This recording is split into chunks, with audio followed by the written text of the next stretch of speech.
just in case I do decide to post this, like, all rights go to the colleges. Like, oh, this is just a personal opinion, blah, blah, blah.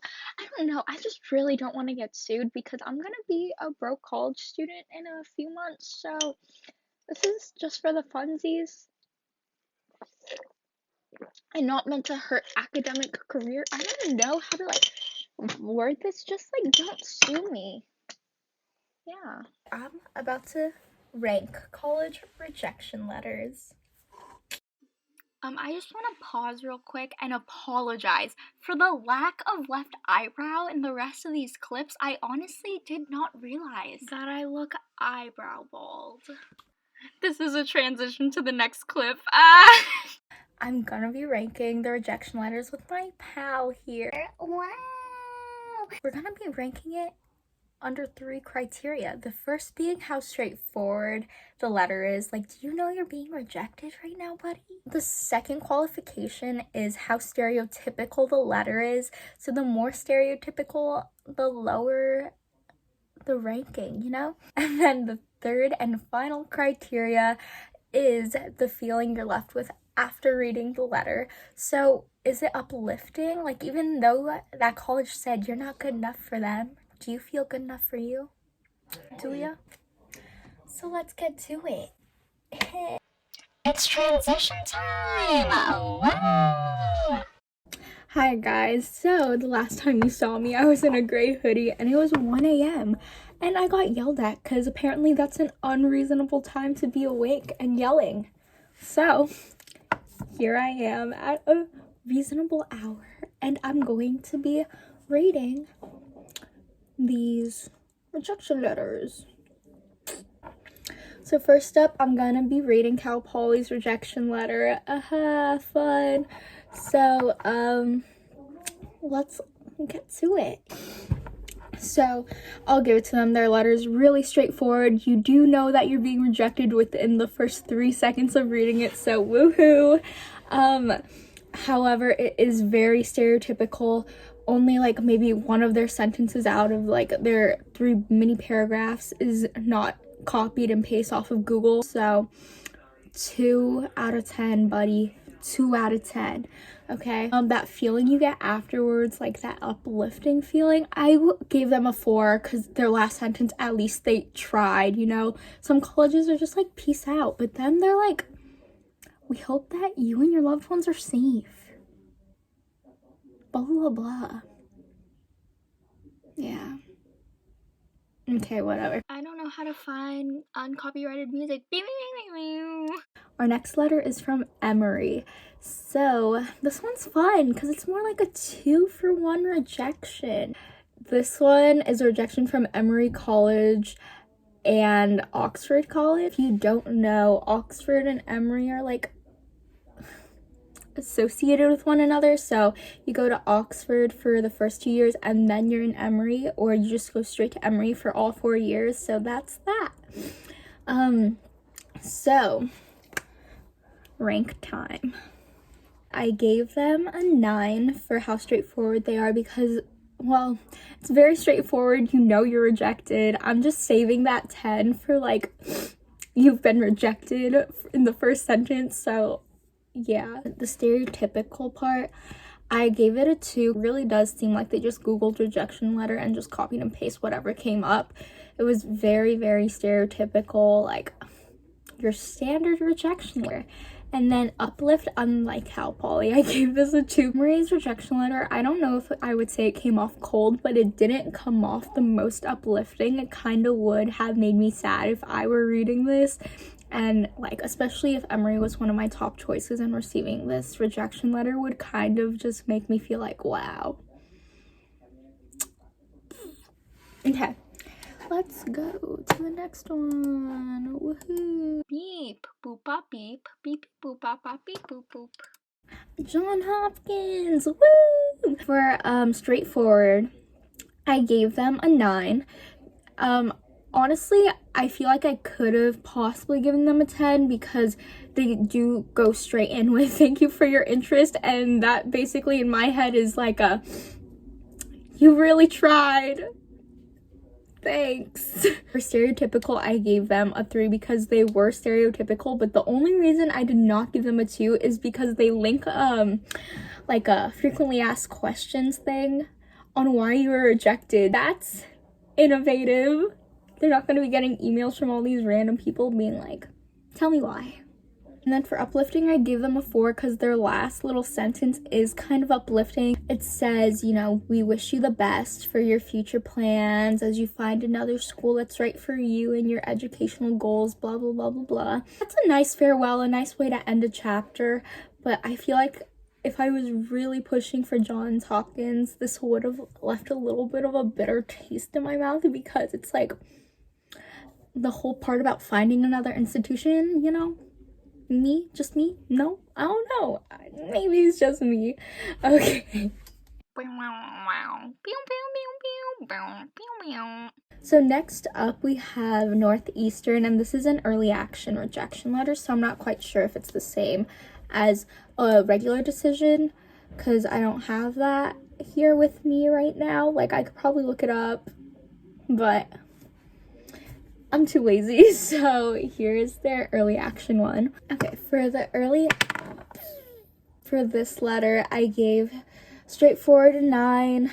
Yeah, they're all getting 9s. And then for stereotypical, I gave it a 3 because it is stereotypical in the sense where it's like, you know, oh, we were highly selective this year, blah, blah, blah, blah, blah.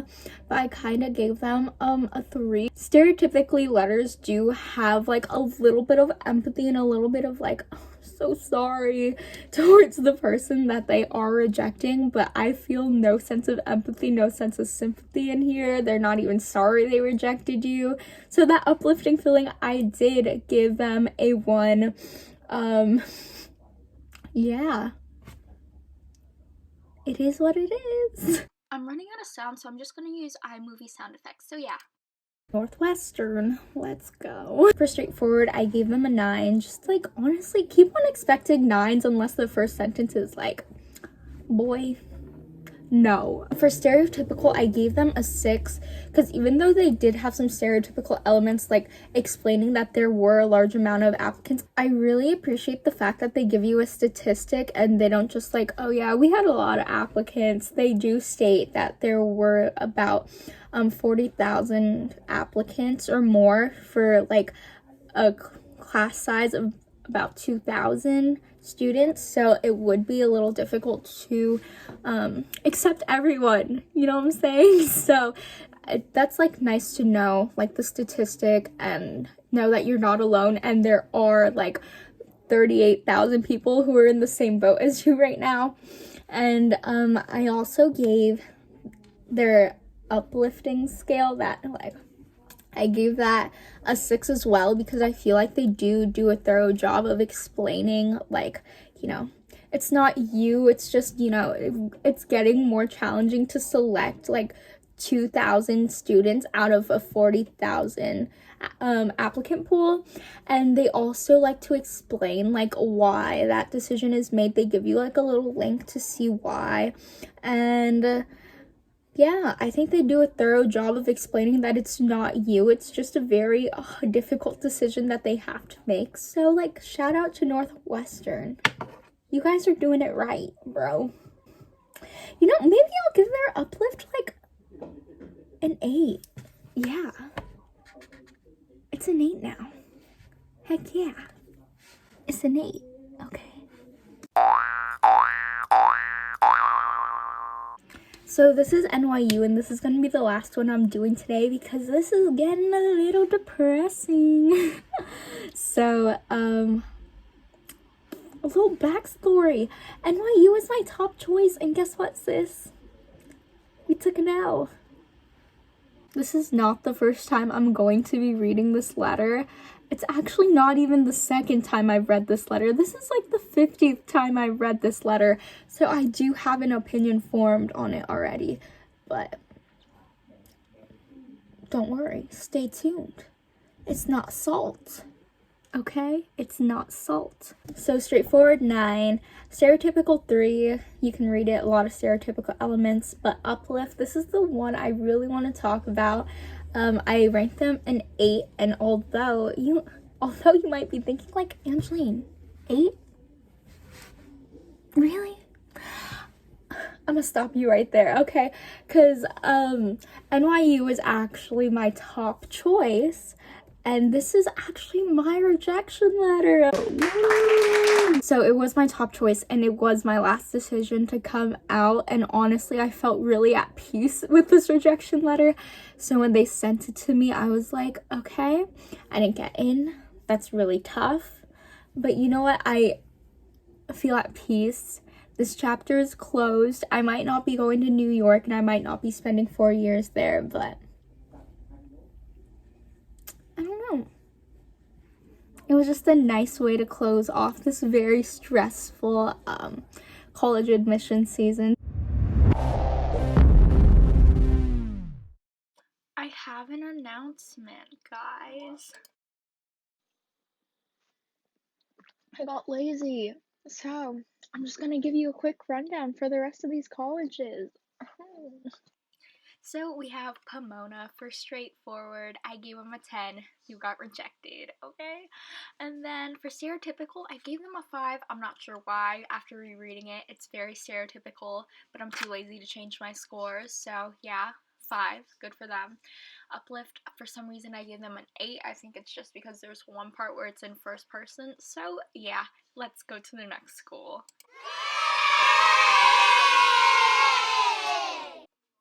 So next up is Princeton. For straightforward, we have a 10. For stereotypical, we have a 3. And for uplift, I cannot read my handwriting.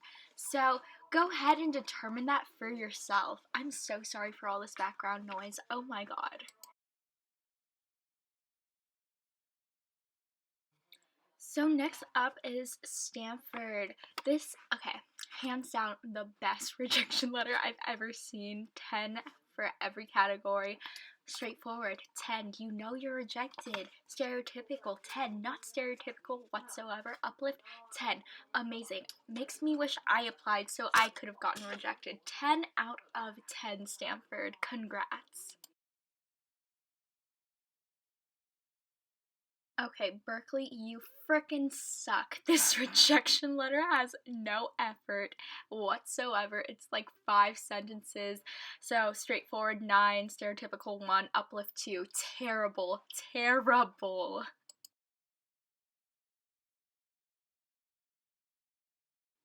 Okay, this rating comes with a fun story. So if you don't know, UCI comes out in waves, and I did not get my decision on the first wave, but I was an active member of the Reddit community, and then they found a little glitch in the system where if you typed in something in the URL, you could see your quote-unquote decision, and it turns out that it would automatically just show you an acceptance letter even though you got rejected. So I full-heartedly, I just thought, bro, I got in, and I was like, wow. But I got rejected. So anyways, straightforward 9, stereotypical 4. Once again, I cannot read my score for uplift because I poured water on these post-its. So go ahead and determine that for yourself.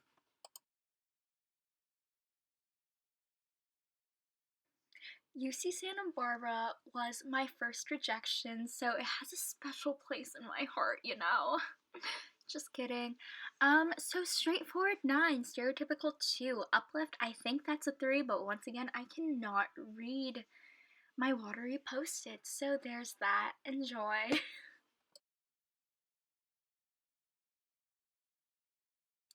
Ookla! Sorry, that was so ugly. I am so caffeinated. UCLA, here we go. So, for straightforward, I gave them a 10. You're rejected in that first sentence. We love a straightforward queen. For stereotypical, I gave them a 3. Pretty stereotypical. Uplift, I gave them, I don't know what I gave them for an uplift because I'm just making this up right now, so I don't know, 4. Next up is Vanderbilt. I'm not gonna lie to you, I did not read this rejection letter and I am not planning to, but I will give it a rank C's for the funsies, guys. So let's give it all 3s because why not? Thank you.